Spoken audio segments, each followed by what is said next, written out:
online in various ways using artificial intelligence, AI, I don't know, and things like that, sent to her family members. And considering what she is implying or laying out or insinuating here, and there's really no insinuation. Angel Reese set social media on fire after accusing Caitlin Clark's fans of using AI to sexualize her. But Jason Whitlock isn't buying it. He's pushing back hard, saying Reese is dodging responsibility and shifting blame. So what's really happening here? Before we continue, quick favor, if you enjoy this content, hit the like button and subscribe. Nearly 98% of you watch without subscribing.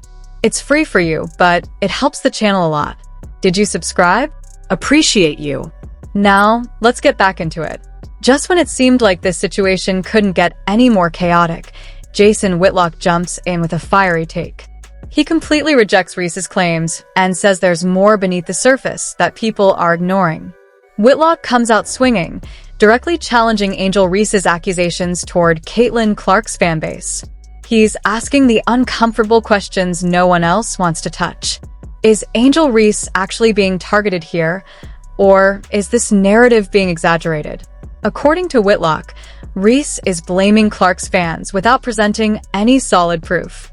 He argues that she's tying every negative experience she faces back to Caitlin Clark, whether it makes sense or not.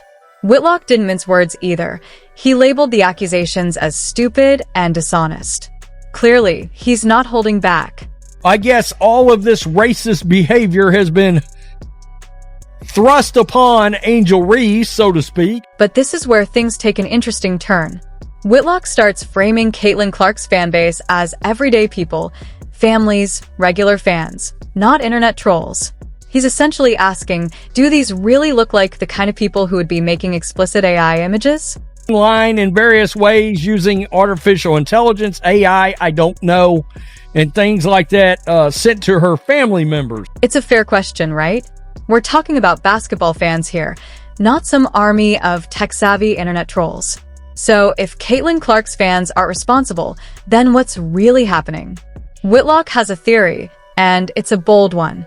He suggests that Reese may be using this controversy to draw attention to herself, essentially playing the victim to shift focus away from criticism of her own behavior and public image. And here's where it gets even more controversial. Whitlock pushes back on the idea that any criticism of Angel Reese is automatically rooted in racism.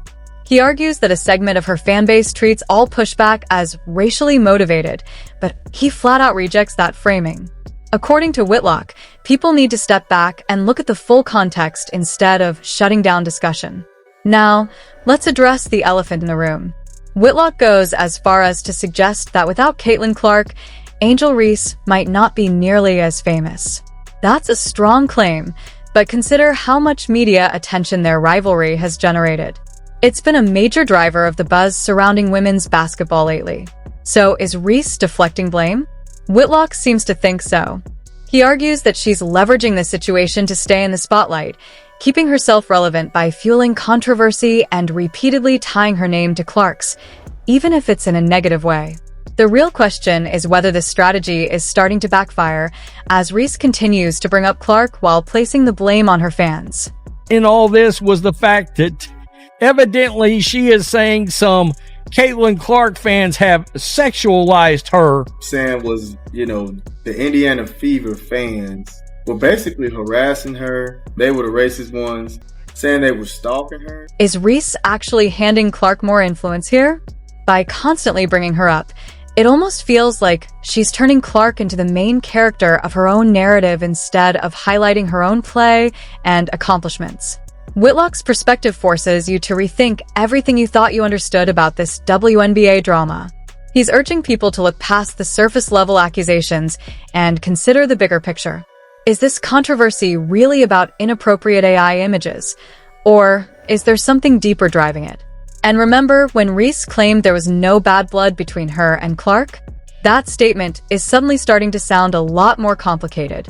Or is things being done to make Caitlin Clark fans look bad? Because what I've seen on TV, Caitlin Clark fans look like regular families. And considering what she is implying or laying out or insinuating here, and there's really no insinuation. Now, let's dig into Angel Reese's social media presence, because this is where things really start to shift.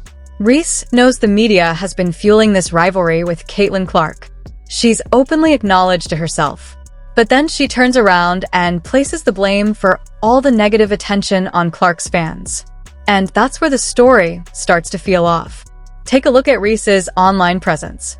It's carefully curated, almost like a non-stop highlight reel of her life. But according to Whitlock, it goes beyond harmless posting.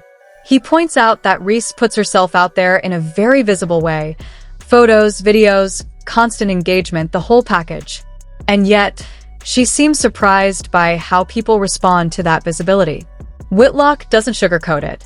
His argument is simple: if you put your image front and center, you can't act shocked when people react to it. He suggests Reese is trying to play both sides, embracing the attention when it benefits her, then pushing back when the response turns uncomfortable. In his words, it's like she's advertising one thing and condemning the reaction to it at the same time. He even goes as far as to say her image is everywhere online. A bold claim, sure, but one that forces the question. If you're constantly putting yourself on display, can you really be surprised when people notice? This is where Whitlock starts asking the hard questions. Reese says Caitlin Clark's fans are responsible for sexualizing her, but are they really Clark fans? Whitlock doubts it. He believes Reese may be using this controversy to stay in the spotlight. And when you look at it, that rivalry with Clark has been a massive boost to her visibility. Every time one name comes up, the other follows. Whether they want it or not, they're permanently linked. Whitlock even suggests that without Caitlin Clark, Reese might not be nearly as well known. So, is Reese playing the rivalry to her advantage? Is she using the conflict, and now these accusations, to keep herself in headlines? One minute she claims there's no animosity. The next she's pointing fingers at Clark's fanbase. She can't seem to decide whether she wants to be Clark's rival or Clark's victim. And here's the real question. Is this strategy backfiring? By constantly mentioning Clark, even negatively, is Reese actually helping boost Clark's popularity? She can't stop bringing her up, and that keeps both names circulating nonstop. It makes you wonder whether Reese realizes the cycle she's created. She built an online persona, leaned into the rivalry, and now seems frustrated by the attention that comes with it. Just when it seems like the situation can't escalate further, Reese introduces the topic of racism. But once again, Whitlock isn't convinced. He argues that she's using it as a defense mechanism to shut down criticism. He openly admits he's skeptical, saying that when accusations of racism start getting thrown around, it often signals an attempt to deflect accountability. In his view, Reese isn't just telling her side. She may be using the accusation itself as a shield to avoid scrutiny. Decided to, in a broad bubble, a broad envelope, blame Caitlin Clark fans for all of this. Wait a second here. If you're going to blame anybody for sexualizing Angel Reese, then blame Angel Reese. That's a heavy accusation. Whitlock is essentially saying that not every negative experience is automatically tied to race. And that's where things get complicated. He's asking a broader, more uncomfortable question. Is all criticism of Angel Reese truly rooted in racism, or is some of it simply criticism? It's a difficult question, but an important one. In sports, when any player does something controversial, fans are going to react. That comes with the spotlight. The real issue is figuring out where legitimate criticism ends and racism begins. Whitlock is pushing people to step back and think bigger. He questions the logic behind blaming Caitlin Clark's fans for the creation of AI images, asking how Clark even fits into that narrative. It's a fair point. How do you make that connection, and what does it really have to do with Clark? At this stage, the discussion goes beyond Angel Reese. It's about how race is addressed in sports and how these conversations are handled overall. Are we too quick to label every disagreement as racism? Or, by doing that, are we actually minimizing real cases of racism that deserve attention?